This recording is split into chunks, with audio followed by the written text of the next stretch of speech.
Donc, le thème de l'émission d'aujourd'hui, apprendre une nouvelle langue, est particulièrement intéressant. Ma collègue chez Action interculturelle, Claire Holt, a grandi à Halifax et est venue s'installer au Québec plus tard dans sa vie. Après tout, on entend souvent parler d'immigrants qui viennent d'un peu partout dans le monde et qui apprennent le français rendu ici. Mais on en connaît moins à propos des autres Canadiens qui font le choix de vivre leur vie en français au Québec. Donc, on accueille aujourd'hui Claire Holt, comme je l'ai dit plus tôt. Bonjour Claire. Bonjour Philippe, merci beaucoup de l'invitation. C'est un plaisir d'être ici avec toi. Ben, ça nous fait plaisir aussi. Tout d'abord, qu'est-ce qui t'a amené à vouloir apprendre le français? Ben, au début, c'est pas vraiment mon choix. Mes parents, ils ont fortement conseillé que je suivais mes cours à l'école en français.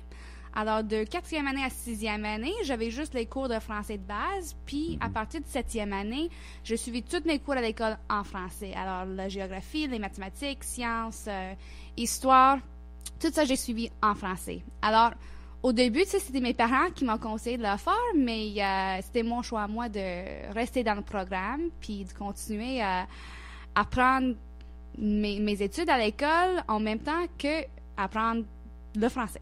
Ça, est-ce que c'est parce qu'il y avait une communauté francophone dans ton coin? Ou? Non, pas vraiment. Il y a des francophones à Halifax, mais j'avais pas beaucoup d'interaction avec eux. C'est plus maintenant, quand je retourne et que je travaille un peu avec des organismes francophones là-bas, que j'ai la relation avec eux. Mais non, c'est juste un programme à faire à l'école. Mon père, en effet, il a suivi son 12e année d'école en France. Puis là, il a voulu toujours partager le français avec nous. Alors, on avait des petits livres en français, tout ça, quand j'avais petit. Puis mes parents, c'était eux qui ont conseillé à moi et mon frère d'apprendre le français. Ah, c'est très intéressant. Donc, tu as toujours aimé le français, même lorsque tu restais en Nouvelle-Écosse, si je comprends bien? Ah oui. J'aime beaucoup le français. Tu sais, je suis pas gênée d'essayer puis de pratiquer une autre langue, tu sais, vous attendez mon accent là, puis vous attendez mes fautes, mais ça me dérange pas en tout, vraiment, parce que je trouve j'ai un très bel accueil de tous les francophones qui entendent moi et n'importe qui essayer d'apprendre français, tu sais, ils apprécient ça, puis oui. Donc, est-ce que tu dirais que parler français, c'est ça qui t'a amené à t'intégrer lorsque tu es déménagé au Québec? Mais je pense que tous les immigrants ou des personnes qui viennent d'ailleurs ou des anglophones, ils ont d'une difficulté à intégrer avant d'apprendre français. Mais d'apprendre français, c'est aussi d'apprendre la culture québécoise, c'est d'apprendre comment travailler ici, comment vivre ici, comment sortir ici. Puis ça mène grandement à une meilleure interaction ou une meilleure intégration, je crois que oui. Ah, mais c'est très bien, mais est-ce que c'est l'apprentissage du français qui t'a amené à déménager puis faire ta vie au Québec ou s'il y avait d'autres raisons? Mais là, pour, tu sais, à 18 ans, puis j'avais le goût d'être indépendante. Mes parents, ils ont bien voulu nous pousser à l'université dans les petites villes, les petites universités, puis ils ont dit, toi, tu peux aller où tu veux, mais tu peux pas rester ici, aller à Dalhousie, à l'université Dalhousie. Alors là, je me suis dit, Ontario, c'est un peu loin de Nouvelle-Écosse, tu sais. Mais de rester en Nouvelle-Écosse ou en Nouveau-Brunswick, c'est un peu trop proche, tu sais. Ma famille que j'aimais bien, c'est quand même proche. Alors, le Québec, c'est bien au centre. Puis moi, je trouvais toujours le Québec super intéressant, tu sais. C'est une province avec sa propre identité et ça m'a bien intéressée. Mais c'est sûr, quand je suis venue ici, la première fois, j'avais pas mal peur. Mais l'Université Bishop, c'était une excellente expérience. Puis même que j'ai pris quelques cours de français et de l'histoire de la culture québécoise, j'ai pas beaucoup parlé en français. Tu sais, j'ai suivi mes études en anglais. On était vraiment dans ce petit coin anglophone qui est plate.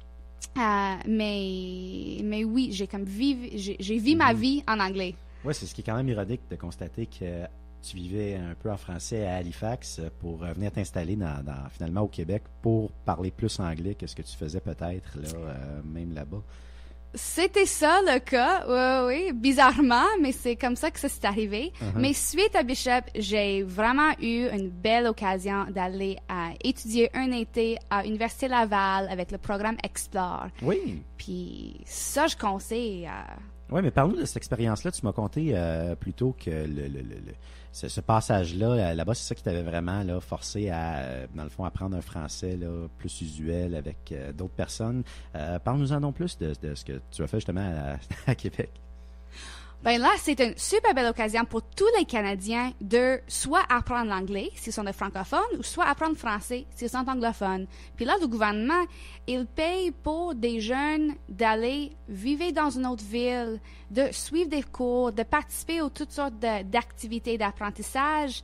Et là, pour moi, c'est à l'Université Laval, à Québec, où j'ai passé les 6 semaines de 8h30 matin jusqu'à minuit quand je suis couchée en français, en suivant des cours de... C'est l'immersion, dans le fond. Là, immersion totale, hein? Si tu vas à Québec, c'est vraiment une ville francophone. Puis là, ça, c'est ta chance d'apprendre. Parce que là, tu n'as pas de choix, hein? Tu veux sortir en restaurant, à une bar, au cinéma, c'est tout en français.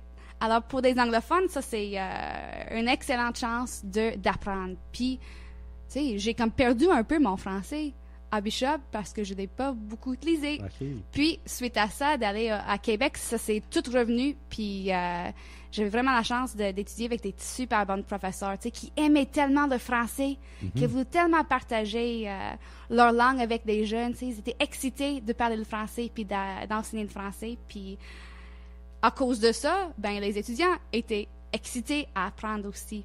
Ah, mais c'est très bien.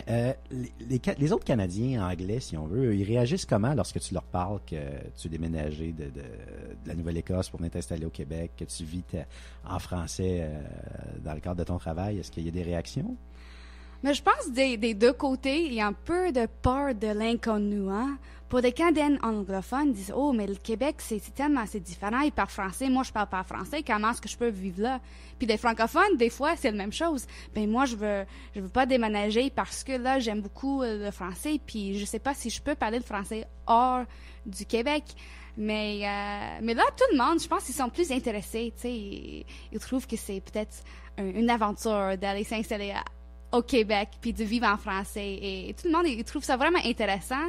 Puis, il y a, c'est pas juste moi, hein, je suis pas la seule Canadienne qui est venue m'installer ici au Québec, qui parlait l'anglais comme langue maternelle. Mais le monde, il apprécie bien ça. Puis, je trouve que le Québec, avec toutes ces démarches pour solidifier une identité, de protéger leur identité, c'est vraiment quelque chose de spécial que les autres provinces ne vivent pas. Alors, je conseille à tout le monde de venir s'installer ici, si c'est pas pour le reste de leur vie, au moins pour une petite période, pour vivre ça, tu sais, pour faire partie de cette culture qui est, d'un côté, semblable à la culture de le reste du Canada, mais d'un autre côté, différent et unique. Ah, ben c'est très bien ce témoignage-là. Merci beaucoup, Claire, de nous avoir parlé de ça aujourd'hui. Dans le fond, on peut conclure là, que des fois, par exemple, il y a un certain manque de communication entre les provinces, puis on gagnerait à mieux se connaître et être plus au courant, dans le fond, là, de ce que chacun vit, puis on pourrait justement apprendre nos langues mutuelles pour mieux se connaître. Donc, je te remercie beaucoup d'avoir participé à l'émission. C'était Philippe Pagé d'Action interculturelle pour l'Accent.